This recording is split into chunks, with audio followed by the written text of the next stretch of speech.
Alors, dernier acte, on arrive au bout de cette journée d'études et on va terminer avec une thématique avec laquelle, en réalité, on a ouvert cette journée, puisqu'il va s'agir d'évaluation. Mais l'évaluation sous un angle particulier, celui de la formation à distance et plus précisément de la formation hybride, qui connaît aussi un regain d'intérêt. Alors oui, Sophie, c'est pas tout rose, mais quand même... Ah oui, tu vois.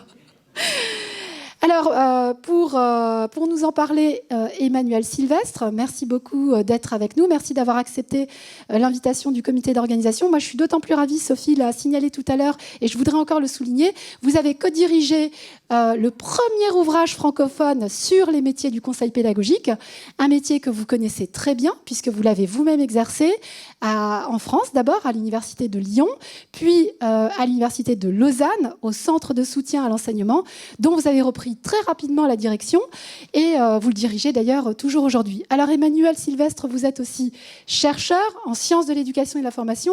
Vos travaux portent bien évidemment sur l'évaluation et la valorisation des pratiques pédagogiques. Et aujourd'hui, la question à laquelle vous allez nous répondre est la suivante. Comment articuler l'évaluation des apprentissages en présentiel et en distanciel? Vous avez 3 quarts d'heure. C'est parti. 3 quarts d'heure pile. Alors, je vais mettre le chrono comme ça, moi. Il n'y a pas de pression. Donc voilà, c'est vrai que le titre était « Évaluation et formation à distance ». Plus largement, on va parler de formation hybride également. Parce que c'est vrai que c'est les deux choses. On n'est pas forcément dans le pur distanciel. On a fait du distanciel dans cette période Covid qu'on a tous subi. Maintenant, on réfléchit un peu plus avec cette période post-Covid sur comment on peut articuler aussi peut-être des éléments en présentiel et à distance, que ce soit en termes de formation, mais également en termes d'évaluation aussi, pour voir comment on peut soutenir davantage les apprentissages des étudiants. Donc voilà, comme ce qui a été mentionné, je dirige le centre de soutien à l'enseignement. C'est quelque chose qui est très proche de l'IDIP ici, avec des missions qui sont similaires. Et peut-être que c'est quelque chose qui va permettre d'illustrer ce que peut proposer une structure d'appui pédagogique en termes d'accompagnement, mais également de production de ressources, que ce soit à destination des enseignantes ou des enseignants, mais également des étudiantes et des étudiants, pour les accompagner dans leur pratique d'enseignement ou d'apprentissage. Pour accompagner mon propos, j'ai un Padlet qui est à disposition. Donc, si vous scannez le QR code qui est présent ici, ou la communication, les PowerPoints seront à disposition aussi, il y aura le lien là-dessus, mais vous pouvez accéder au Padlet. On est déjà dans une formation qui se veut un petit peu en présence et à distance avec cet outil. Donc, je vous laisse juste quelques secondes. Dans ce Padlet regroupe à la fois des documents qui sont plus des ressources pour vous aider à mettre en place des évaluations dans une modalité hybride ou à distance, produites essentiellement dans le cadre de mon unité, mais il y a également des éléments plus de recherche avec des liens vers des articles qui sont en open access. Je vois que les téléphones sont rangés, donc je peux passer à la slide suivante. Alors peut-être, je suis face à un public de spécialistes en éducation, mais je trouve que c'est toujours bon de rappeler qu'en fait, quand on parle d'évaluation, on n'est pas juste là pour parler de notes et de l'attribution d'une note, mais vraiment de quelque chose qui permet de guider les étudiants vers leur apprentissage. Et donc là, je citais les travaux de Marc Romainville qu'on a accueillis vendredi dernier dans notre université, qui venait nous parler en fait du sens des évaluations et dire, lorsqu'on évalue, finalement, est-ce que ce que je propose à mes étudiants est compris aussi par les étudiants? Donc lorsque je propose des activités d'évaluation, est-ce qu'ils comprennent pourquoi je propose ce type d'activité? Est-ce qu'ils comprennent que c'est pour leur apprentissage et pas forcément juste pour aller vers différentes fonctions de l'évaluation? Vous connaissez très bien toutes ces choses-là, mais on n'est pas dans des évaluations qui vont être purement certificatives, mais on peut aller vers des évaluations diagnostiques ou formatives, et le numérique peut nous aider aussi à aller peut-être approfondir aussi ces différents types d'évaluations qu'on n'utilise peut-être pas si souvent que ça dans l'enseignement supérieur. Alors mon propos, je crois que c'est aussi la thématique de cet après-midi, c'est plus la pédagogie dans l'enseignement supérieur. Donc les choses que je vais mentionner ici sont vraiment centrées sur des éléments qu'on retrouve dans l'enseignement supérieur, mais il y a quand même des choses qui peuvent être utilisées également pour l'enseignement secondaire ou primaire, car c'est des choses qui sont relativement génériques. Lorsqu'on parle d'évaluation dans un dispositif hybride ou à distance, on doit penser tout d'abord à la planification, la scénarisation pédagogique. On doit voir comment on articule les différentes phases d'enseignement, donc les périodes de cours. Là, je suis parti sur j'imagine que vous avez à peu près 16 semaines des périodes de 16 semaines aussi. 14 semaines de cours, une phase de break, de révision pour les étudiants. Alors théoriquement, ils doivent réviser tout le long et apprendre en continu. Mais on garde toujours cette période de révision, ce qui est aussi questionnant par rapport à cette période d'examen qu'on veut maintenir. Et voir comment on articule des périodes qui seraient peut-être plus certificatives, qui arriveraient en général lors de la phase d'examen, mais avec des évaluations plus continues, formatives et potentiellement des évaluations diagnostiques en début de parcours pour voir où se situent les étudiantes et les étudiants. Tout ça dans un intérêt aussi de réduire certains biais d'évaluation lorsqu'on évalue avec une seule. Vous savez ça également, hein, mais ça, c'est les travaux du groupe du CERI qui avait travaillé là-dessus. Si on évalue avec juste une évaluation, on risque d'augmenter certains biais, alors qu'en mettant petit à petit, en guidant les étudiants vers l'atteinte de l'objectif final, on devrait réduire ces biais.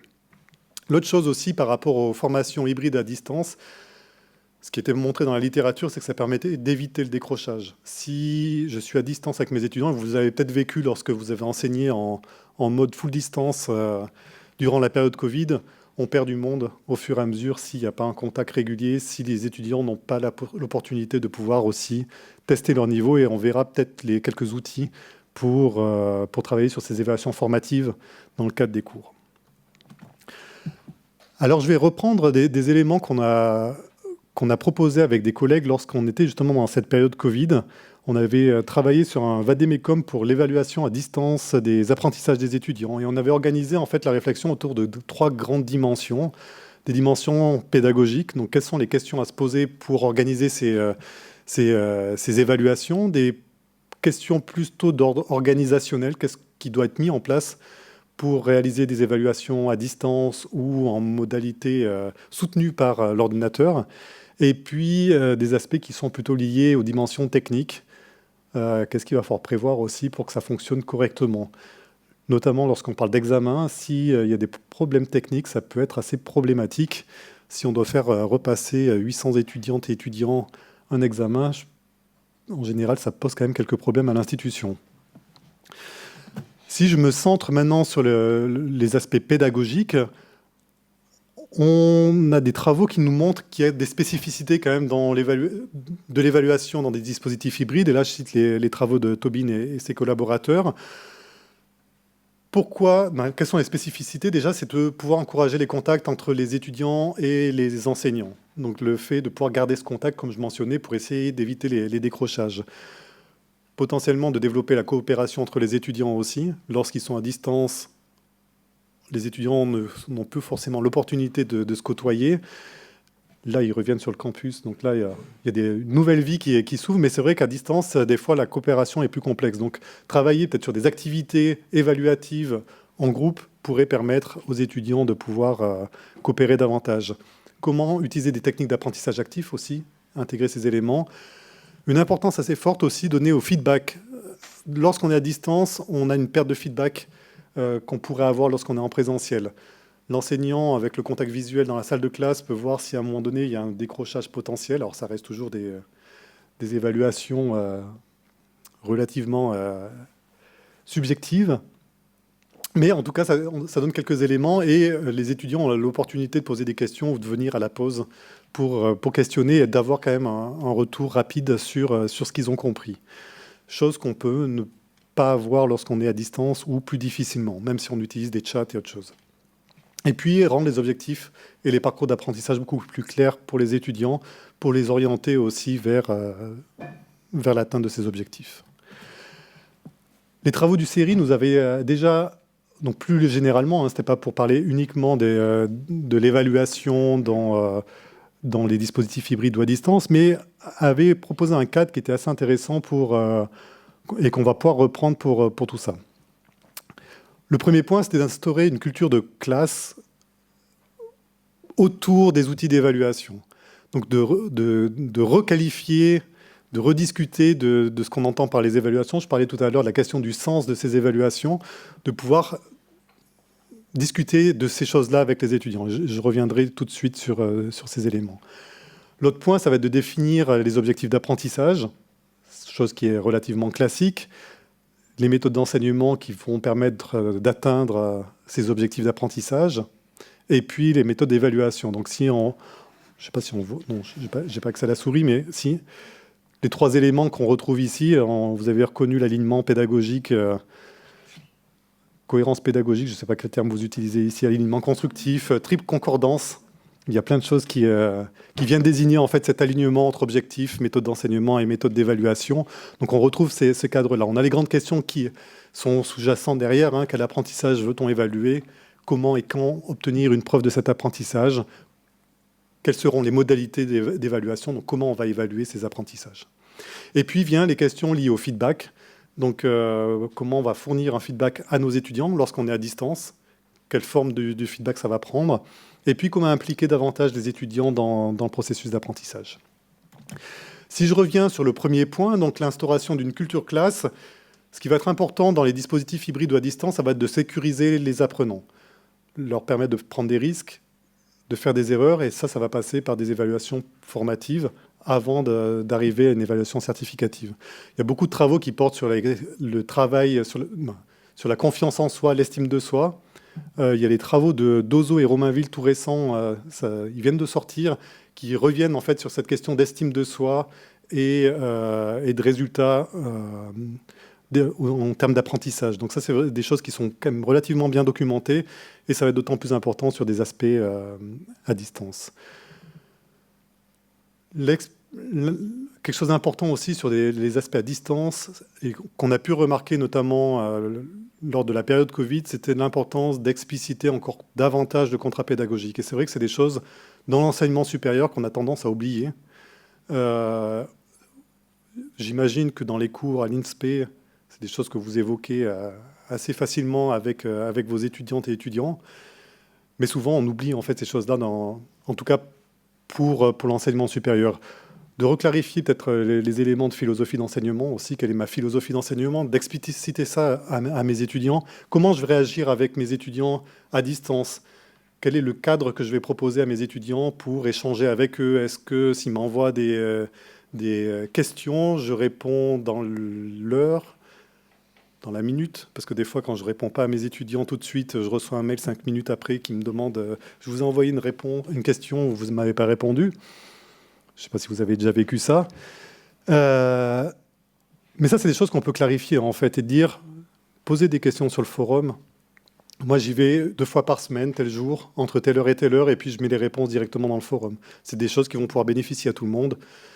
Voilà, ça, c'est des choses qu'on peut expliciter. On peut clarifier ses attentes aussi, en termes d'évaluation, et puis d'expliciter les modalités d'évaluation.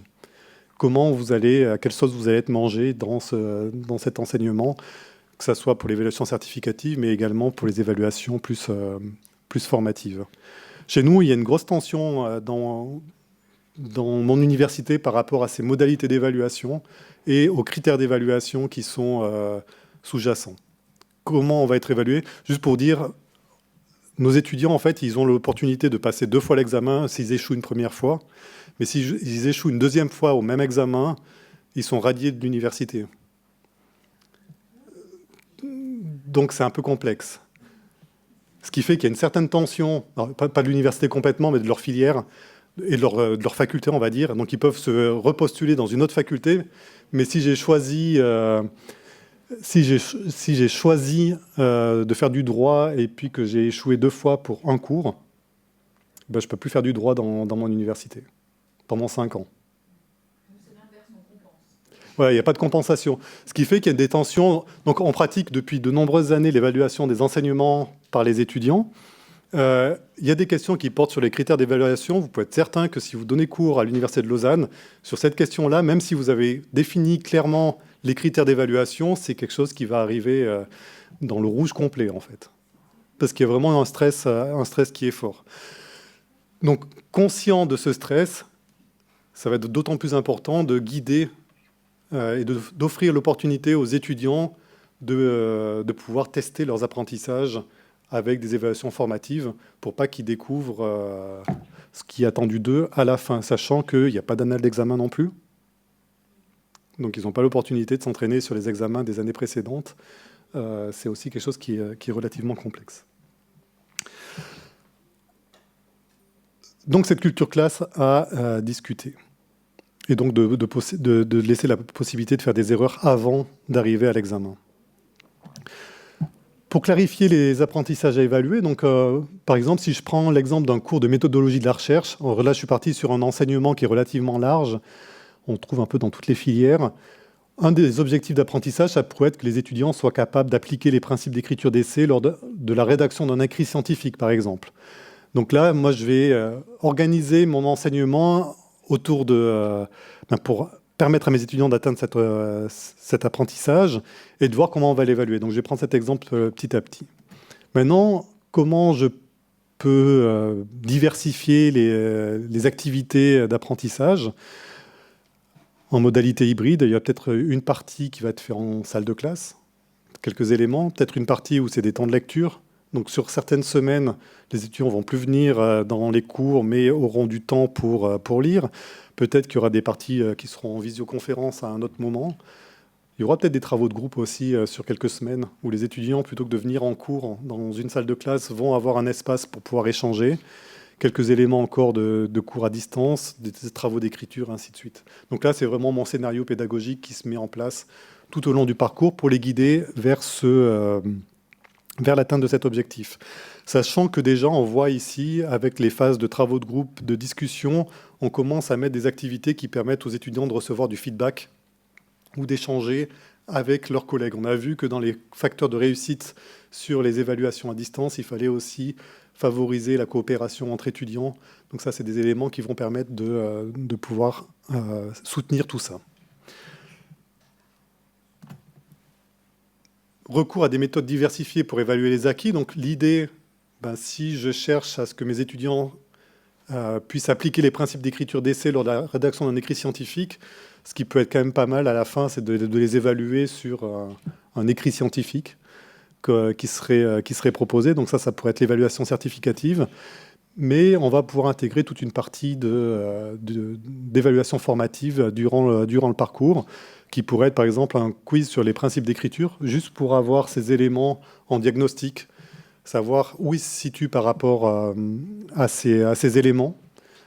On peut peut-être leur demander un mind map pour représenter les différents concepts qui vont traiter lors de cette écriture, un travail sur la formulation de la problématique avec du feedback qui serait associé à tout ce travail-là, leur demander de faire un état de l'art également, donc de voir comment on peut découper finalement l'épreuve finale en sous-activités sur lesquelles ils pourraient avoir du feedback avant d'arriver vers la production finale. Pour évaluer les acquis, donc dans le Vademecum, ce qu'on avait fait, c'est qu'on avait identifié 3 grands groupes d'évaluation. On avait identifié des évaluations qui étaient liées à la production de documents, à des épreuves style examen oral, et puis des quiz qu'on peut faire en ligne. Dans ces différents groupes, on pouvait retrouver par exemple des dissertations pour la production des documents, des études de cas, de traitement, analyse de données, travail sur des vignettes, résolution de problèmes, des comptes rendus, posters, portfolios, etc. Dans les épreuves orales, on avait de la présentation argumentaire, du débat. Donc là, on est aussi peut-être sur du collectif. Présentation d'un poster, un jeu de rôle qui pourrait être animé également à distance ou en présentiel, comme on est sur des modalités mixtes. Et puis, sur les quiz, on a toute une variété de quiz qu'on peut utiliser, des QCM, du vrai-faux, des associations, matching, réponses courtes, etc. Et dans ces éléments, on avait associé en fait à la fois ces objets d'évaluation et les niveaux taxonomiques de Bloom par rapport aux objectifs. Donc en fonction de ce qu'on souhaitait faire, on a des modalités d'évaluation qui se prêtent un peu mieux que d'autres. Par exemple, si je cherche à travailler sur l'analyse, peut-être que les QCM, ce n'est pas les outils les plus appropriés. Si je cherche à aller sur les principes d'écriture, à savoir si les étudiants ont des connaissances, des notions sur les principes d'écriture, ben là, un QCM pourrait être intéressant pour tester ce niveau. Pareil, sur les QCM, on peut aller à des niveaux un peu plus élevés sur l'application, mais ça nécessite aussi un travail un peu plus conséquent pour la réalisation de ce type d'outils. Donc voilà, ça c'est juste un outil qui permet d'identifier qu'est-ce qui peut être réalisé comme type d'épreuve, donner quelques idées en fonction des objectifs qu'on a, des niveaux en fait d'objectifs ou des niveaux d'apprentissage plutôt qu'on souhaite faire atteindre chez nos étudiants. Et puis certains se prêtaient aussi plus que d'autres à des situations d'évaluation individuelle ou collective et des situations d'évaluation plutôt synchrone versus asynchrone. Lorsqu'on parle d'évaluation certificative, on pense tout de suite à ce que les étudiants soient dans une salle sécurisée, à un temps bien précis, ou alors si c'est virtuel. Je ne sais pas si vous avez fait des examens à distance et c'était en temps réel. Est-ce qu'il y a des personnes qui ont fait des évaluations asynchrones, certificatives? Donc, en gros, ils avaient quelque chose à rendre et c'est ce qui a fait la note finale de l'épreuve. Ouais, par exemple, un contrôle continu, oui. Mais ça n'avait jamais fait le partiel n'était jamais comme ça. Si, pour certains. OK. Donc voilà, on est sur des types d'épreuves qui peuvent être asynchrones. Donc, dans cette asynchronicité, en général, on donne une période d'ouverture et de fermeture où les étudiants doivent déposer leurs travaux. Et donc, ça reste quand même relativement asynchrone, même si c'est dans un laps de temps donné, on va dire. Et donc là, typiquement, si les QCM se prêtent plutôt bien à faire des évaluations, par exemple, synchrones ou asynchrones, en général, en manière individuelle, on est sur du niveau de connaissance. En collectif, ça s'y prête un peu moins. Les présentations orales, c'est pareil aussi. Finalement, on a pu s'apercevoir que faire des examens oraux à distance était assez intéressant de manière synchrone. En termes d'organisation, ça allégeait énormément le travail, mais on pouvait demander aussi aux étudiants de déposer une capsule vidéo et on s'apercevait aussi que le niveau de stress baissait à ce niveau-là. On a eu beaucoup de retours de nos enseignants sur les examens et des étudiants sur les examens oraux, même synchrones, sur le fait que le stress était diminué chez les étudiants. Je trouvais que c'était beaucoup plus sécurisant d'être à la maison pour discuter, en fait, pour faire sa présentation orale, que d'être dans une salle devant un jury de 3-4 personnes.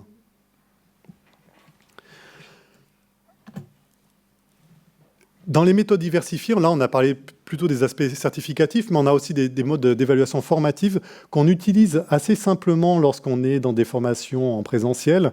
On peut identifier, par exemple, le One Minute Paper, où il y a des collègues français, des fois, qui disent le One Minute Paper.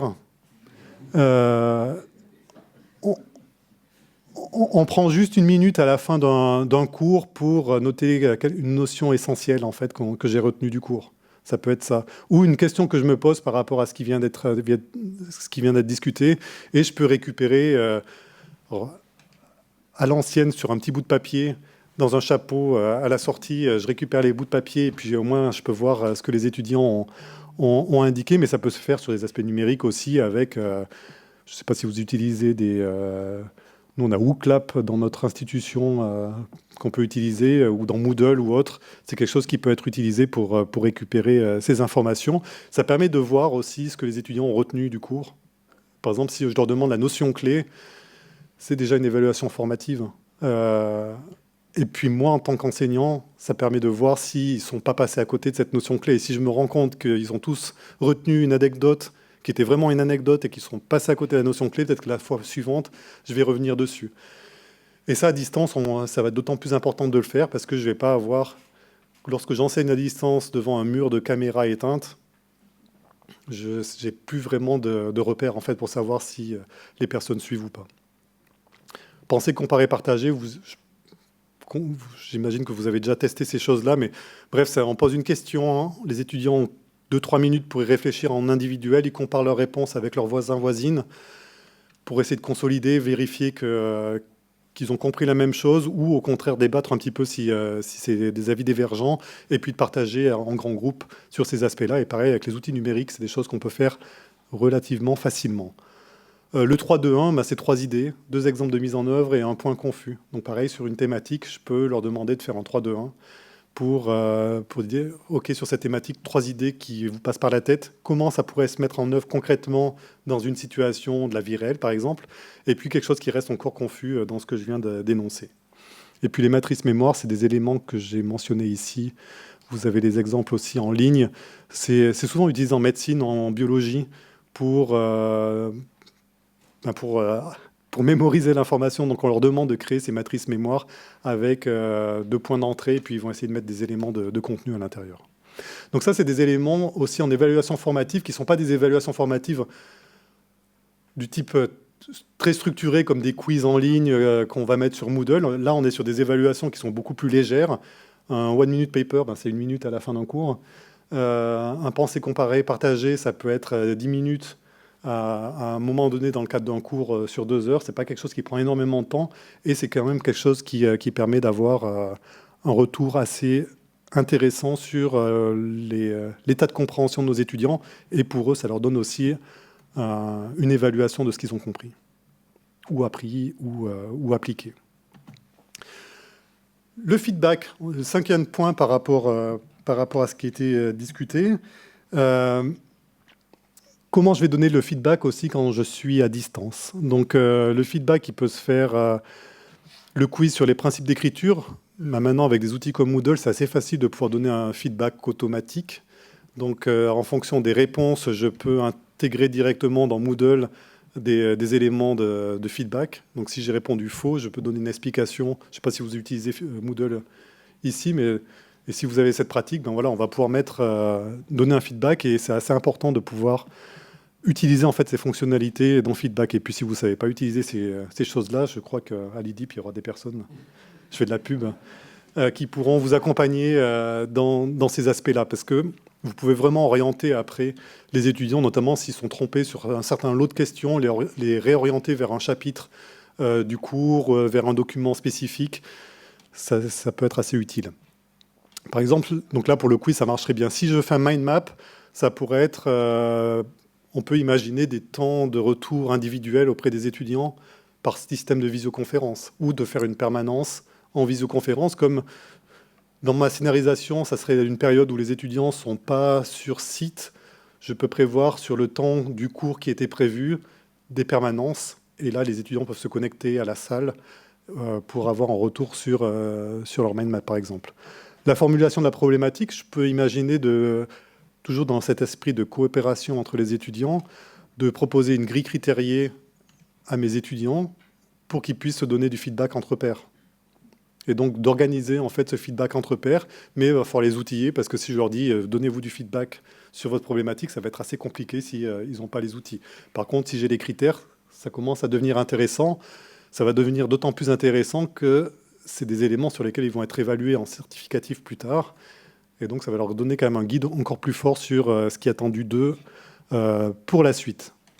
Pareil pour l'état de l'art, ça peut être quelque chose que je vais pouvoir corriger directement sur le document, et puis recevoir après un email avec un document commenté, par exemple, sur ce document. Alors, tout ce que je dis, ça va dépendre aussi d'autres facteurs qui sont au niveau du contexte. Si j'ai 800 étudiants, je vais adapter forcément ces choses-là. S'il y a une équipe avec moi, si j'ai des assistants, vous n'avez pas d'assistants, des ATER, allocataires, c'est pour ça. Donc ça dépend. Si vous avez une équipe avec vous qui peut corriger les copies, c'est des choses que vous allez pouvoir faire. Après, c'est clair que c'est des choses qu'on va devoir adapter en fonction de tout ça.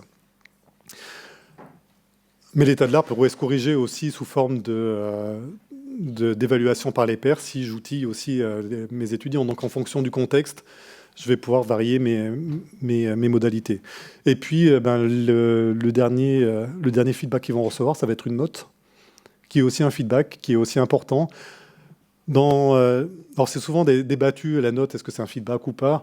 On en a rediscuté avec Marc Romainville vendredi dernier, et dans les derniers travaux justement que je présentais tout à l'heure de Dozo et Romainville, Les étudiants mettent un point important sur la question de la note, dans le sens, pour eux, ça les guide énormément, en termes de comparaison sociale aussi. Si la note diminue, ça leur donne un petit coup de fouet pour travailler davantage.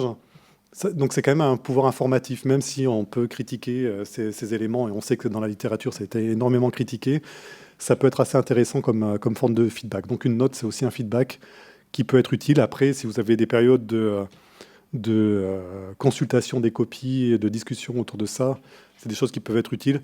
Chez nous, en tout cas dans notre université, c'est très peu utilisé. Une fois qu'ils ont eu leurs notes, en général, ils ne viennent pas consulter leurs copies, sauf si c'est litigieux pour faire un recours, parce que comme il y a des moyens de pression, c'est un milieu assez stressant, ben, s'ils ont une note qui est en dessous de la moyenne de passage, donc nous on a des notes sur 6, le seuil de passage il est à 4, donc si on a en dessous de 4, ben, c'est là où on est en échec.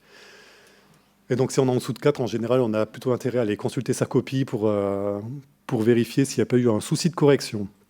Et potentiellement faire un recours. Donc on a énormément de recours aussi par rapport à ça, ce qui n'existe pas trop en France, parce qu'il me semble que le jury est complètement... S'il y en a ? Ok. L'importance d'avoir bien défini les critères d'évaluation, je revenais là-dessus, sur les... Ici, si je veux guider mes étudiants dans une évaluation formative et de leur donner du feedback, il faut que ça puisse s'appuyer sur quelque chose qui est construit aussi. Donc ça prend du temps de faire ces critères d'évaluation, mais ça va être aussi important pour pouvoir les accompagner, et notamment quand on est à distance, pour les guider au mieux. Toutes les choses que je peux donner, toutes les informations que je pourrais donner de manière un peu implicite dans le cadre d'un cours en présentiel, il va falloir les rendre davantage explicites quand c'est sur un cours hybride ou à distance. Je reprends des éléments plus généraux en fait, sur le feedback et en fonction des performances sur les apprenants. C'est des travaux de Nicole et Mark Fallendick. Vraiment de clarifier la performance attendue, on l'a déjà dit. Ça va permettre aussi de réduire l'écart entre la performance actuelle et attendue. Ça reste relativement classique. De délivrer une information de qualité. Je parlais du feedback, par exemple, quand on utilise les quiz sur Moodle. Mais là, si je dis juste c'est faux, ok, ça donne quelques éléments de feedback. Mais si je lui dis c'est faux, attention, parce que j'avais choisi ce distracteur-là dans les questions qui pouvait faire penser à... Mais dans ce cas précis, c'était plutôt cette thématique qu'il fallait traiter. Là, je vais aller sur quelque chose de beaucoup plus précis. Ça va permettre de soutenir la motivation aussi. On parle, souvent lorsqu'on parle de motivation, on s'appuie sur les modèles de Vio, qu'on simplifie un petit peu, où on a la formule, mais que vous connaissez sûrement, avec la formule de la motivation mathématique, M égale C fois V. Donc c'est la formule simplifiée qu'on utilise. Donc la motivation qui est égale au sentiment de compétence multiplié par la valeur que j'accorde à la tâche que je suis en train de réaliser. Donc c'est bien le sentiment de compétence, ce n'est pas la compétence. Est-ce que je me sens compétent? Donc ça revient sur l'estime de soi qu'on citait tout à l'heure. Soutenir la motivation, ça va être... Je ne peux pas injecter de la motivation dans le bras de mes étudiantes ou de mes étudiants. Par contre, je peux agir sur ces deux leviers, sur le sentiment de compétence et sur la valeur accordée à la tâche. Le sentiment de compétence, le fait de mettre des évaluations régulières et de donner du feedback par rapport à ça va permettre de renforcer le sentiment de compétence. J'arrive à faire une problématique. J'ai réussi déjà, j'ai eu un premier niveau. Je vois que j'ai pas trop mal réussi. Et en plus, je suis informé que sur certains points, je peux m'améliorer, mais je sais sur quoi m'améliorer. Donc là, je vais renforcer mon sentiment de compétence. Et la valeur que j'accorde à la situation, à la tâche, c'est ce que je suis en train de faire, ça va m'être utile pour la suite. On me demande de faire une problématique, ben ouais, ça va être utile parce qu'à la fin, j'ai une évaluation certificative qui porte sur l'écriture d'un essai scientifique et il doit y avoir la problématique qui doit être explicitée dedans. Et le fait de savoir faire ça, ça va quand même m'aider. Et donc, si je fais ces éléments-là, ça devrait augmenter ma motivation, mon engagement dans la tâche.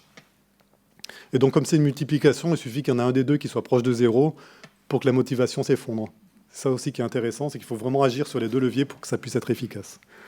Le feedback comme un dialogue aussi, c'est à un moment donné de donner du feedback à mes étudiants. Ben moi, ça va me permettre de recevoir aussi du feedback sur le fonctionnement de mon cours. Ça va avec le point 7 sur réguler l'enseignement. Si je me rends compte que tous mes étudiants n'ont rien compris sur un truc, peut-être qu'il faut que je retouche une partie de mon cours ou peut-être à imaginer notre activité que je pourrais proposer à mes étudiants et de faciliter l'auto-évaluation des étudiants pour qu'ils puissent progresser régulièrement. On a l'implication active des élèves. On a des avantages des évaluations fréquentes, donc de mettre en place ces évaluations. Alors là, j'ai listé en fait les différents éléments qui sortent des travaux de Rediger et de ses collègues. Je ne vais pas passer entre tous ces éléments, mais si on en prend certains, les tests réguliers, ça va permettre une meilleure organisation des connaissances. Donc dans la conceptualisation de la matière, on va peut-être faciliter la mise en réseau des informations. Sur le suivi métacognitif, on a parlé de l'estime de soi aussi, sur la capacité de travailler en autonomie, d'apprendre à apprendre, de continuer à développer ses apprentissages. Ça peut être aussi intéressant. L'autre point aussi, hein, toujours le bénéfice pour l'enseignante ou l'enseignant, ça nous donne un retour aussi sur ce qu'ils ont compris. Il y a des travaux scientifiques dans des articles qui montrent que ces évaluations régulières permettent d'augmenter l'apprentissage des étudiants aussi. Je ne les ai pas cités ici, mais ils ressortent aussi également. On voit, il y a eu des tests qui ont été faits avec des étudiants qui avaient des épreuves toutes les semaines versus des étudiants qui avaient une épreuve juste finale. Et ceux qui avaient des épreuves toutes les semaines ont eu des meilleurs résultats à la fin.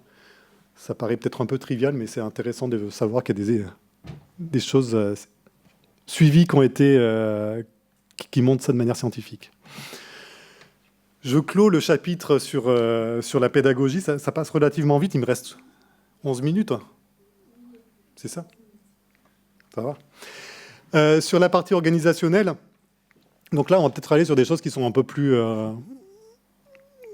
peut-être triviales aussi, mais c'est quand même important de revenir sur ces éléments. Un point essentiel, c'est que les étudiants, ils sont bien préparés pour travailler sur des évaluations classiques, sur table, papier, crayon. Aller sur des évaluations en ligne ou partiellement ou utilisant le numérique, c'est pas forcément si évident que ça. Donc ça va nécessiter une préparation des étudiants pour aller sur ce type d'évaluation. Donc ça veut dire les former. Donc ici, on a des collègues qui accompagnent la réussite des étudiants. Ben, c'est peut-être aussi des choses qui peuvent être développées sur comment je forme les étudiants pour passer des examens en ligne, de travailler sur des examens blancs avec ce type de dispositif aussi, pour pouvoir les préparer. Communiquer clairement avec les étudiants. Donc là, ça va être assez classique sur les modalités d'évaluation, sur les conditions de passation, sur les critères d'évaluation également. Alors, les conditions de passation, c'est aussi d'expliciter comment ça va se dérouler concrètement lorsque je vais arriver dans une salle virtuelle pour passer mon examen ou dans une salle physique sur ordinateur pour passer l'examen. Quelles vont être les différentes étapes, parce que j'ai un script assez bien construit pour un examen classique, mais pour un examen virtuel, je n'ai pas forcément ce script en tête, ce qui peut rajouter du stress aussi pour l'épreuve également. Et puis, on va revenir sur un point qui est sur le système de surveillance. Alors, vous avez peut-être entendu parler du proctoring. C'est toujours les termes que... Vous avez entendu parler de ça ou... Ah ben, on va parler de proctoring alors. C'est des systèmes de surveillance des examens à distance qui contrôlent en gros toute l'activité de l'étudiant sur sa machine. Et donc dans certains examens ou dans les pays anglo-saxons, c'est pas mal utilisé en fait pour surveiller en fait les examens à distance. Et puis la question qui va se poser, c'est est-ce que le système de surveillance que je mets en place, il est raisonnable par rapport à l'enjeu qu'il y a au niveau de l'évaluation. Je dis juste ça parce que des fois, pour 3 crédits ECTS, on va mettre un système super sécurisé pour les étudiants. Et à côté de ça, on a un mémoire de master à 30 crédits ECTS où, finalement, est-ce que c'est l'étudiant qui a écrit le mémoire? Est-ce qu'il a été aidé fortement par les parents, par les copains, par un ghostwriter parce qu'on peut acheter son mémoire un peu partout. Donc, et là, on n'a peut-être pas un système de surveillance très fort, même s'il y a théoriquement un suivi du travail de mémoire et puis un oral qui permet de vérifier que tout est OK. Mais il y a aussi tout un marché autour de ça où on prépare l'étudiant qui achète un mémoire sur Internet à répondre aux questions qui portent sur le mémoire. Donc il y a du coaching aussi qui se développe autour de ça. Donc voilà, bref, c'était juste peut-être une parenthèse par rapport aux 3 crédits CTS super surveillés versus 30 crédits qui valident quand même un gros travail. J'ai parlé juste du mémoire, je n'ai pas parlé de la thèse. Donc voilà. Dans le document qu'on avait fait avec les collègues sur le Vademecum, vous l'avez à disposition dans le Padlet, donc je ne vais pas rentrer dans le détail de tous ces documents, mais on avait travaillé sur les différents types de production. Donc là, par exemple, production individuelle ou collective asynchrone. Il y avait des éléments organisationnels à différents niveaux sur la préparation de l'épreuve, le déroulement de l'épreuve et la correction et feedback. Quels sont les éléments à prendre en compte pour ça, par exemple? Sur une production asynchrone, il y a la fenêtre de travail des étudiants. Quand est-ce qu'ils vont pouvoir travailler sur accéder à l'épreuve? À un moment donné, tel jour, à telle heure, il y a le sujet qui est proposé et je vais avoir 2 semaines pour travailler dessus et rendre mon travail, par exemple. Donc fixer le délai et les modalités de dépôt. Qu'est-ce que je dois rendre aussi? Est-ce que je dois rendre un PDF? Est-ce que je dois rendre un document Word? Est-ce que je dois rendre directement un texte tapé dans Moodle? Donc ça, c'est des éléments qu'on va devoir définir aussi assez clairement, si vous ne voulez pas recevoir 50 000 mails après des étudiants. D'envoyer les consignes. Donc là, c'est pareil, ça nécessite d'avoir des consignes relativement précises aux étudiants. Potentiellement planifier les rappels des échéances aux étudiants durant le parcours. Et puis, ça, c'est des choses qui sont plus administratives, de transmettre les notes obtenues à la scolarité. Pour les productions individuelles synchrones, on a aussi des éléments par rapport à la durée de l'épreuve, le planning de passation, les consignes, avertir le centre, je ne sais pas si vous avez un centre informatique qui gère ça. Si à un moment donné, il y a beaucoup de connexions qui arrivent avec des dépôts de fichiers sur la plateforme, ça peut valoir le coup de... OK. Donc c'est vrai, si on demande par exemple aux étudiants de déposer des fichiers vidéo de 3 gigas et puis qui sont 500, ça peut être intéressant de les avertir avant. C'est vrai que c'est des choses qu'on ne pense pas forcément, parce qu'à l'heure actuelle, ça paraît tellement naturel d'avoir du dépôt de fichiers, mais ce n'est pas forcément si simple que ça. J'avance aussi, là, sur les quiz. On est sur des choses relativement identiques. On va commencer à parler de la question du proctoring ici. Je vais revenir tout de suite après. Sur des aspects de QCM, on peut tricher peut-être un peu plus facilement que sur des aspects de production, notamment sur les productions synchrones ou asynchrones. On peut aller sur sur les productions asynchrones, on part du principe que de toute façon, les étudiants, ils ont accès à tout, le contenu. Ils peuvent accéder à... c'est des évaluations en livre ouvert. Lorsqu'on est sur des productions synchrones, on se dit, là, on doit être plutôt sur quelque chose de sécurisé, où on ne veut pas que les étudiants aient accès à d'autres choses. Mais on peut imaginer des productions synchrones à livre ouvert aussi. Et les personnes qui ont mémorisé l'information ou ont déjà travaillé sur le contenu vont avoir un temps d'avance par rapport aux autres étudiants. Sur les quiz, c'est un peu plus compliqué parce qu'on peut échanger assez facilement les réponses avec les autres collègues et on verra qu'il y a d'autres éléments qui permettent de sécuriser tout ça. Et puis sur les évaluations orales, pareil, on est sur plutôt des aspects qui sont à l'organisation des plannings, la gestion des horaires, le contrôle de l'identité, etc.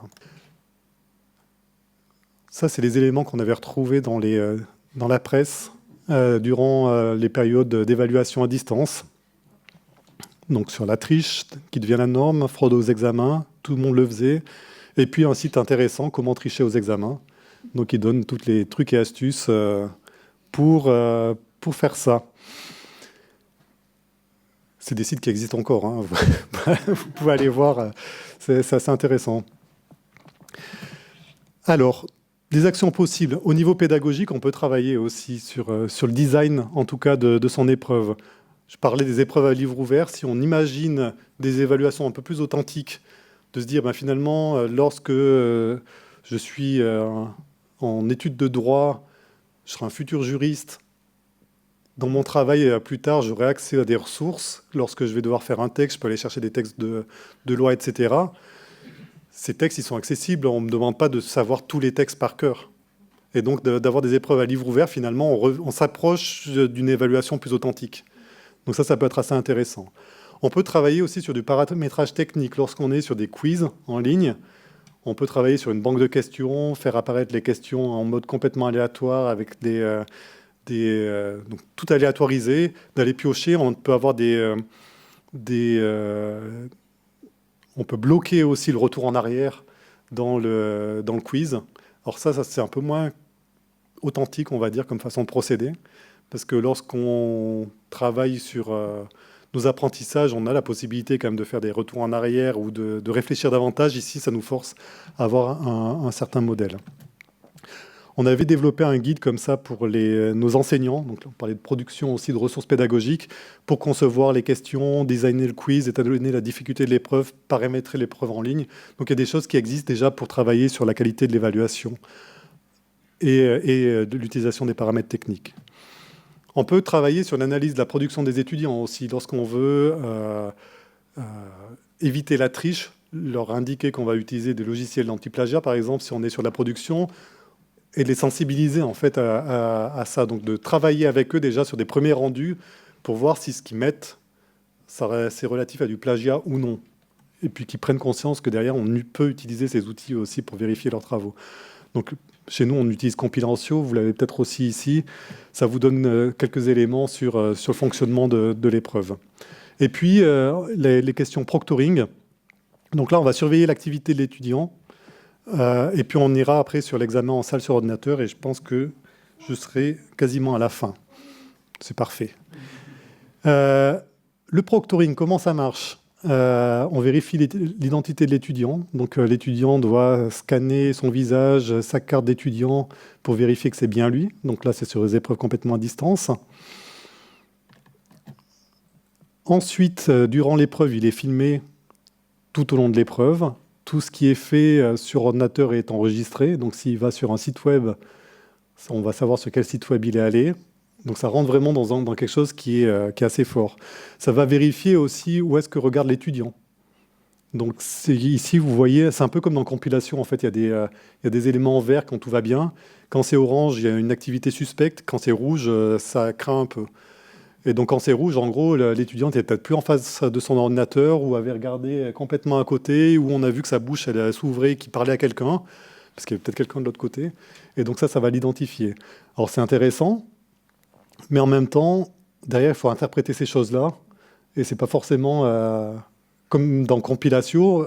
Ça nécessite une interprétation quand même humaine derrière tout ça. Et puis se pose la question des questions éthiques aussi par rapport à l'utilisation de ces données. Je ne préconise pas forcément l'utilisation de ces outils, mais ça existe. Et puis ça peut exister dans certaines épreuves qui sont type concours, qui peuvent être sélectives.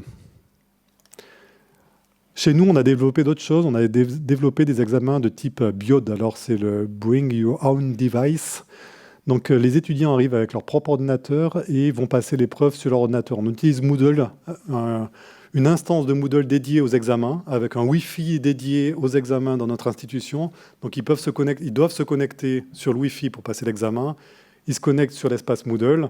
Il n'y a pas d'enregistrement de leur thrombine pendant qu'ils font l'épreuve. Ils sont surveillés en salle de classe. Par contre, ils vont réaliser l'épreuve, même une dissertation sur ordinateur. Ce qui peut être aussi intéressant dans une formation hybride ou à distance, parce je ne sais pas comment ça se passe chez vous, mais nous, on a nos étudiants dans nos salles de classe, ils ont tous leur ordinateur maintenant ouvert, ils n'ont plus de papier, plus de crayon, et puis finalement, ils arrivent le jour de l'examen et puis ils doivent faire une épreuve papier-crayon. Et là, on se rend compte qu'en termes d'authenticité aussi, on est peut-être sur quelque chose qui est peut-être à repenser aussi. Et puis dans le futur, est-ce que les productions écrites qu'ils vont devoir faire se fait sur papier ou sur crayon? Ça dépend les métiers, mais c'est quelque chose qu'on peut questionner en tout cas. Pour préparer les étudiants, on a des ressources à mettre à disposition. Donc là, c'était une série de vidéos qu'une de mes collègues a réalisées, qui s'occupe justement du soutien aux étudiants, pour les guider en fait dans la réalisation des épreuves en ligne, notamment tester les paramètres de son ordinateur, etc. Je passe là-dessus et je vais terminer sur les aspects techniques en 1 minute. Mais ça va faire très rapidement parce que ce n'est pas la partie la plus sexy sur la partie technique. Mais l'idée, c'est d'avoir un support technique aussi durant ces examens en ligne, de prévoir une hotline. Si un étudiant n'arrive pas à se connecter, vers qui il peut se tourner, ça c'est vraiment des choses à organiser pour éviter le stress aussi, pour éviter que l'étudiant se retrouve en échec par rapport à l'examen, d'informer les étudiants des configurations matérielles nécessaires, d'intégrer si possible une épreuve blanche, peut-être réduite, pour qu'ils puissent tester ce paramétrage et vérifier que tout se passe bien. Chez nous, on l'a fait. À chaque fois, on s'est retrouvé avec 10 étudiants sur un groupe de 150 qui n'avaient pas les bons paramètres et qui étaient bloqués. S'ils étaient arrivés le jour J pour passer l'épreuve, ils auraient été complètement perdus. Pareil, on a mis dans les documents des éléments pour guider les paramétrages techniques. Donc, je passe rapidement avec des guides aussi pour, dans Moodle, mettre en place ces épreuves. Quiz, production, épreuve orale avec Zoom. Chez nous, on peut utiliser Zoom. Je ne sais pas si c'est le cas ici, mais les épreuves pouvaient être réalisées dans Zoom. Et je terminerai ici. Merci.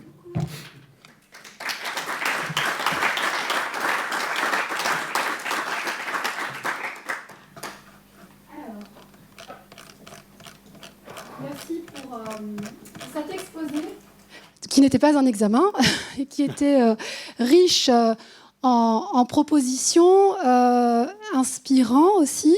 Et puis, je me tourne tout de suite vers la salle pour voir s'il y a des questions. Oui ?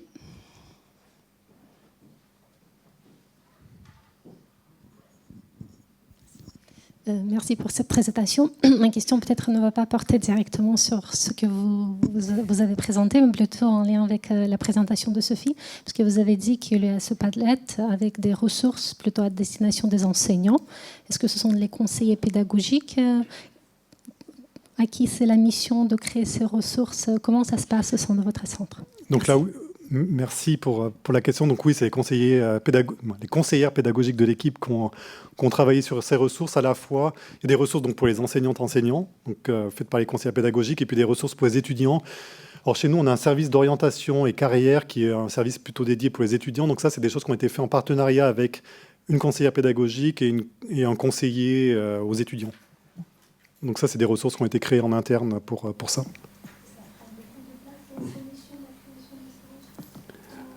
Alors, durant la période de Covid, ça a pris beaucoup de place. Parce que c'est vrai qu'il y a beaucoup de choses aussi. Comme on parle d'accompagner, en fait, d'expliciter davantage les choses, à un moment donné, il fallait formaliser davantage aussi des conseils qu'on pouvait donner à la communauté et plus à distance.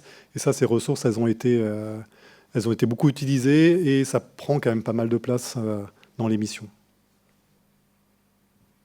Ce qui est aussi intéressant, c'est que c'est des ressources qui peuvent être réutilisées dans les formations. Donc l'idée, souvent, on crée des formations et suite à ces formations, on va créer des ressources pour aller un peu plus loin avec des guides pratiques, même des templates qui peuvent être utilisés.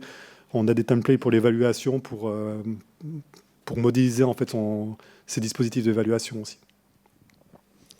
J'ai une question. Quelle est l'adhésion des enseignants pour ces pratiques d'évaluation à distance? Parce que chez nous, c'est très, très difficile. Il y a peu d'adhésion, il y a beaucoup de résistance et d'opposition, ce qui se comprend aussi. Mais chez vous? Je vais faire une réponse de pédagogue, ça dépend. Non, ça dépend. En fait, ça dépend. C'est vraiment varié, en fait. On a 7 facultés en tout dans notre institution. Il y a 2 facultés qui s'orientent vers des examens type BIOD. Parce qu'ils se rendent compte que les enseignants ont réussi à lire les copies des examens. Donc ça facilite quand même la lecture. C'est beaucoup plus proche des réalités des étudiants, de pouvoir taper l'examen, les documents directement sur ordinateur. Ça enlève des problèmes de sécurité par rapport aux copies. Les copies sont sécurisées directement sur un serveur. Les enseignants se connectent sur le serveur pour consulter les copies. Il n'y a pas de problème de perte de copies dans la nature. Donc, en tout cas, on a une faculté qui veut généraliser ces épreuves-là à l'ensemble des cours. Après, il y a des résistances aussi. C'est dans certaines autres facultés, pour l'instant, le papier-crayon fonctionne très bien. Donc voilà, il y a des choses qui évoluent. Après, là, on questionne. En tout cas, à l'heure actuelle, c'est vraiment questionnant de se dire, proposer des épreuves papier-crayon, est-ce que c'est quelque chose qui est encore adapté au contexte actuel? Et ça, c'est vraiment un point qu'on a discuté aussi lors de notre journée nationale de l'ADME vendredi dernier. C'était vraiment un des points sur cette cohérence externe. On parlait de la cohérence interne tout à l'heure entre la cohérence pédagogique qui peut être une cohérence interne avec une cohérence externe, qui est le lien entre le contexte en fait, dans lequel on vit, ou les différents contextes dans lesquels on vit, et le fait que les étudiants, maintenant, ils ont peut-être des pratiques qui sont différentes. Et ça s'est marqué davantage avec cette période Covid, hein, le nouveau monde. Alors moi, en t'écoutant, je me disais, voilà, tu nous fais des propositions concrètes dont l'efficacité a été éprouvée par la recherche. Mais du coup, je me disais, qu'est-ce qu'il ne faut surtout pas faire, tu vois ? En ligne, typiquement, ce que je disais, hein, si on fait qu'une épreuve certificative, ça ne va pas marcher. Ou en tout cas, on risque de planter les étudiants. Dans une formation à distance, le risque de décrochage il va être encore plus fort. Donc ça, c'est vraiment des choses qu'il faut éviter. Et ce qu'il faut surtout éviter, d'une part, ça va être de ne pas préparer les étudiants. Donc les examens blancs, tout ce qui est les aspects un peu logistiques, de faire en sorte que les paramètres techniques sont OK ou pas. Si on ne les a pas planifiés, ça va être catastrophique le jour de l'examen. Ce que je n'ai pas dit aussi pour les examens BIOD, c'est qu'il y a des personnes en support technique qui sont dans la salle aussi. Si jamais un étudiant a un problème avec sa machine, il y a possibilité d'avoir un conseil de proximité dans la minute qui suit. Et si jamais il y a un problème plus fort avec la machine, il y a une machine de prêt qui peut être fournie à l'étudiant pour son épreuve. Il y a des aspects juridiques qui ont été discutés à ces aspects-là. C'est que si l'étudiant a un problème qui dure un certain temps, il a du temps supplémentaire pour réaliser l'épreuve également. Mais ça, c'est des choses qu'on ne pouvait pas faire directement si on n'était pas passé par le service juridique pour accepter ces modifications en fait, d'épreuves. La question que je me posais, en fait, c'était... il y a peut-être un effet de présentation ou inhérent à la thématique, à la commande, mais c'était faut-il tendre vers le numérique ou pas ? C'est-à-dire que dans la réponse à la question précédente posée par Sophie, on avait beaucoup d'éléments qui montraient la plus-value. Il y avait aussi la question des résistances, et ce serait intéressant aussi peut-être de voir quels sont les arguments qui sont avancés pour résister. Et je m'interrogeais aussi sur la réalité des étudiants. Ou quelle réalité, quoi. C'est-à-dire, si on va vers des épreuves qui utilisent l'ordinateur et on tape les réponses, on écrit à l'ordinateur, il y a aussi des études qui montrent quand même la difficulté à lire, à retenir, à intégrer l'information dans un texte quand on le lit à l'écran versus une lecture papier, quoi. Et donc, est-ce qu'il n'y a pas un paradoxe entre ces travaux-là, qui montrent quand même la nécessité de sortir du tout numérique et aller vers une écriture ou un travail, une évaluation par le numérique ? C'est une très bonne question. Alors, c'est clair que la présentation était sur les aspects à distance, donc je me suis centré là-dessus. Sur le numérique, c'est vrai que, et notamment on le voit avec tout ce qui est diffusion des cours, captation et autres, il peut y avoir une illusion de compréhension. Donc, et de ne pas faire d'effort de prise de notes sur les documents. Je vois le film et j'ai compris. Sauf que si je n'ai pas travaillé la matière, ça va être compliqué. Donc il y a tout un travail à faire aussi d'accompagnement des étudiants sur l'utilisation du numérique, des ressources numériques pour apprendre.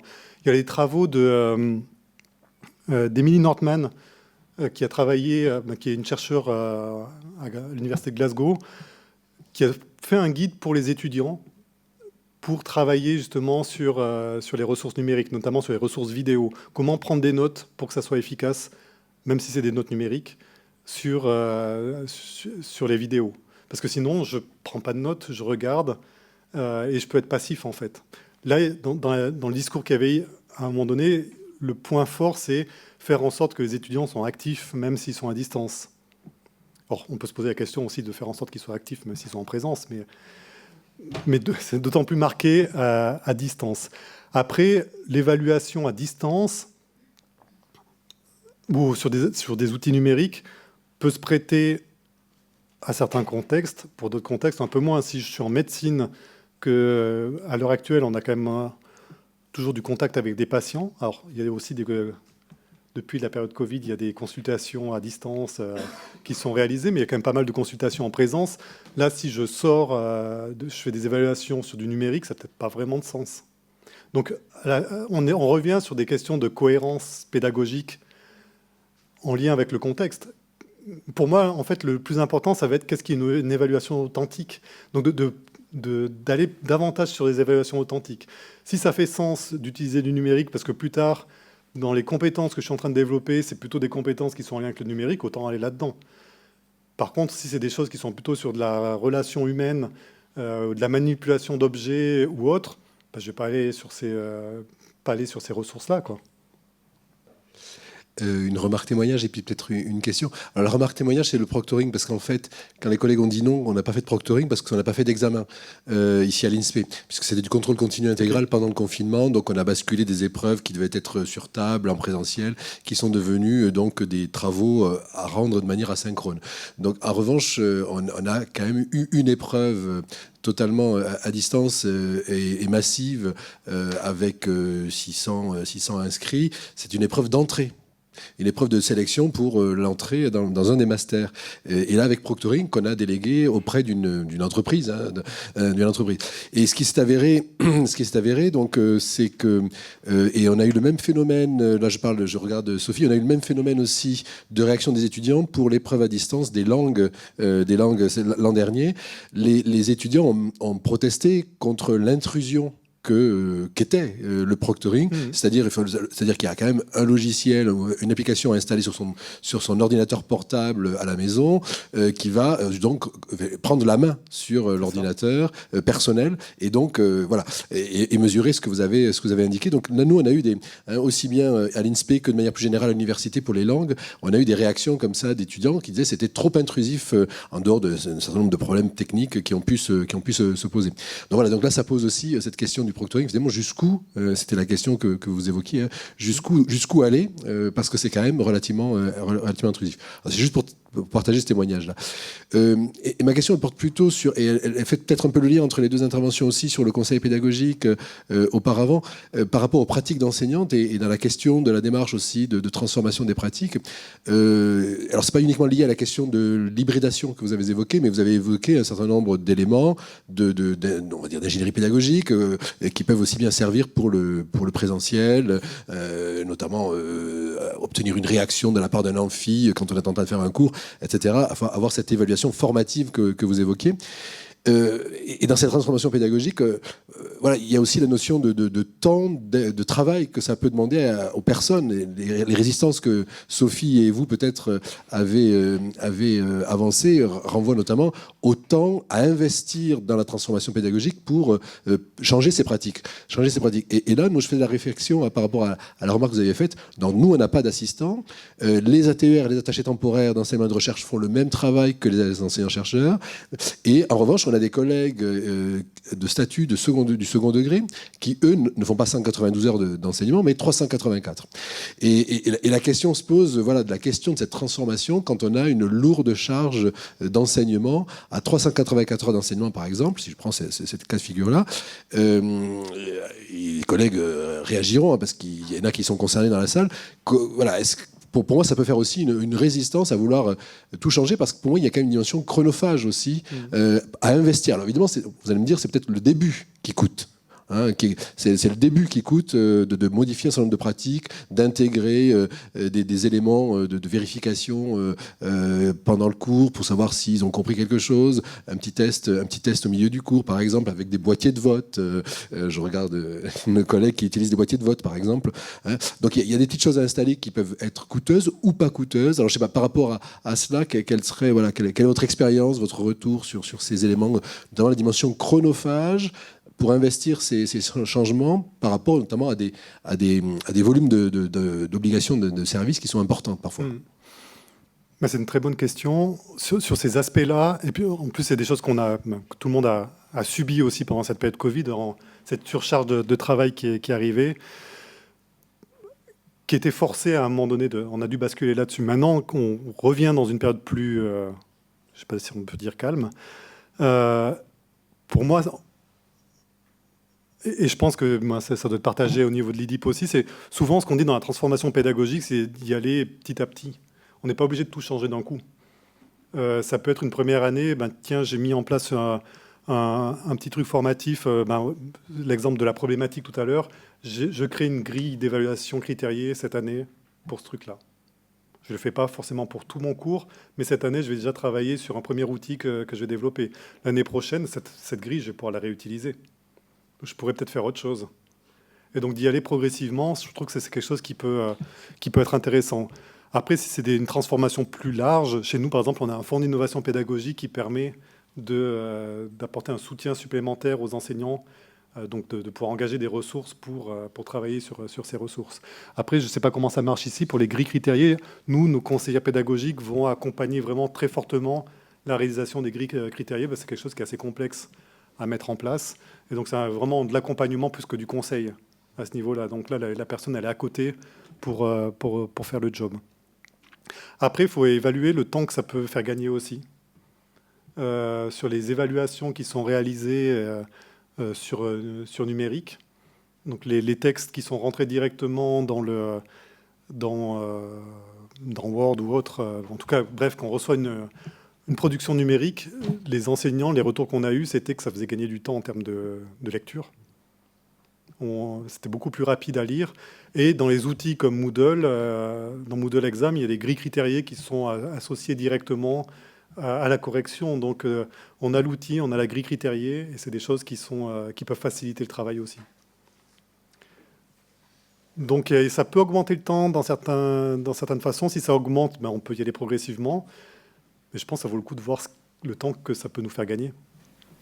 Il y a une vraie insatisfaction malgré tout quand on commence un peu à modifier les choses.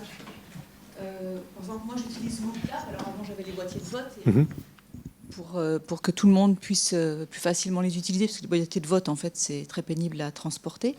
Et après on perd du temps à les distribuer. Donc WooClap c'est beaucoup plus pratique, sauf que là on le fait pour un cours.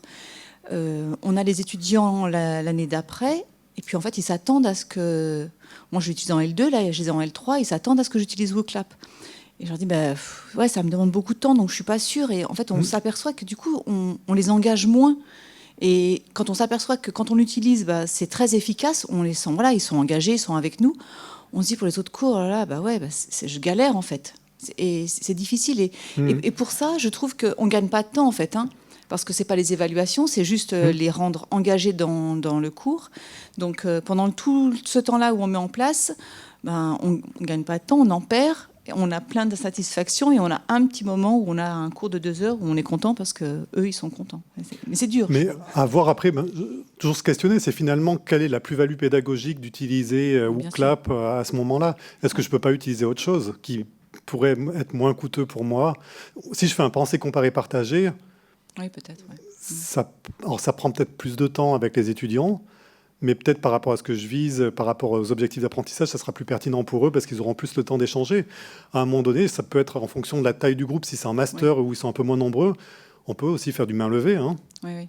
C'est ce que je voulais dire d'ailleurs, c'est que vraiment votre présentation, elle portait sur les formations, enfin sur les évaluations à distance, mais en fait, je trouve qu'on peut l'utiliser vraiment dans le présentiel. Enfin, c'est plein d'idées pour nous, pour notre travail d'enseignant-chercheur. Juste, vous avez parlé à un moment donné de l'évaluation à livre ouvert. Et il y avait une publi de Rediger avec Agarwal qui avait montré que lorsqu'on donne cette possibilité-là à l'étudiant d'être évalué avec ses documents à côté, malgré tout, à long terme, ils ont des moins bonnes performances parce qu'en fait, l'étudiant va moins bien se préparer. Et c'est ce que vous disiez tout à l'heure. En fait, il faut vraiment l'accompagner, c'est-à-dire le prévenir que oui, il aura ses documents avec lui, mais malgré tout l'accompagner sur la façon dont il doit préparer quand même cet examen. Parce que souvent, ils se disent que puisqu'on a tout à côté... et ça avait été montré. Bien sûr, il y a vraiment ces fameuses illusions d'apprentissage, de connaître les choses, ou de dire, voilà, je les ai à disposition, donc c'est bon, je pourrais faire ça facilement. Sauf que si je n'ai pas déjà une structure mentale qui fait que je sais comment s'organiser un peu les connaissances ou aller chercher l'information.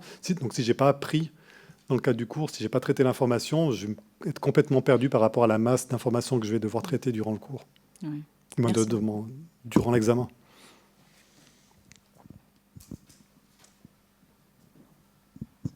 Alors, je ne vois plus aucune main se lever. Donc, on arrive au bout. Avant de donner la parole à Philippe Clermont, qui va clore cette journée d'études, je voudrais encore une fois remercier Sophie Quesnel et Emmanuel Sylvestre pour leurs interventions. Merci beaucoup. Et merci à vous. Alors, rassurez-vous, à cette heure-ci, le mot de conclusion sera court. Simplement, remercier aussi à mon tour, à nouveau mes complices, Eric Flavier et Philippe Zimmermann, là, pour, dans la conception de ces 2 journées d'études. Oui, on peut les applaudir aussi. Merci. L'avenir nous dira, et peut-être qu'une enquête, on fera peut-être juste une idée comme ça, je me tourne vers mes comparses, peut-être qu'une enquête un peu fouillée peut-être pour voir les suites qu'on pourra donner à cette journée d'études. Pour nous, cette journée d'études, le programme, on est vraiment très très heureux là, des réponses aux invitations qui ont été lancées et très heureux là, des différents intervenants. On avait pour comme ambition de demander à la recherche de nous éclairer, d'apporter des éléments de réflexion sur les métiers auxquels nous préparons, mais aussi sur les approches, sur les méthodes de formation et d'enseignement. Donc de ce côté-là, je crois qu'en plus cet après-midi, on a été totalement aussi comblés. Donc pour nous, il y a un deuxième temps, le nous étant interne à l'INSPE, aux collègues de l'INSPE, il y a un deuxième temps qui, évidemment, on va se poser la question de savoir un peu ce qu'on va en faire de ça, puisque c'était pour nous aussi alimenter notre propre réflexion, et ça a aussi valeur pour nous de formation continue, c'est très très clair. C'était un petit peu clairement comme ça que ça a été conçu. Et si ça c'est assez à l'interne, dans la perspective annoncée de notre réflexion sur notre offre de formation à venir. Il nous reste un deuxième volet que j'avais un petit peu évoqué aussi en introduction, donc normal que je finisse par cela pour le mois d'avril. C'est maintenant un deuxième temps qui nous attend pour nous tourner vers nos partenaires avec lesquels on travaille, les composantes disciplinaires et d'autres structures, le milieu des entreprises pour les diplômes en sciences de l'éducation et de la formation. Et pour moi, il y a un deuxième temps qu'il va falloir tricoter. Donc, ce sont des annonces que je fais comme ça pour dire qu'on est au milieu du gué. Enfin, en tout cas, on commence et ça va continuer. Donc, merci encore à toutes et tous. Bon retour pour ceux qui voyagent, bon retour chez eux et chez elles pour ceux qui voyagent. Et donc, pour les collègues de l'INSPE, c'est rendez-vous aux commissions du mois de novembre et du mois de janvier, 28 novembre et 9 janvier, 28 novembre et 9 janvier pour les commissions, concernant toujours ces questions, ces thématiques-là, et avril, alors pour une date qui sera bien sûr communiquée dès que possible. En tout cas, merci à tous et bonne soirée.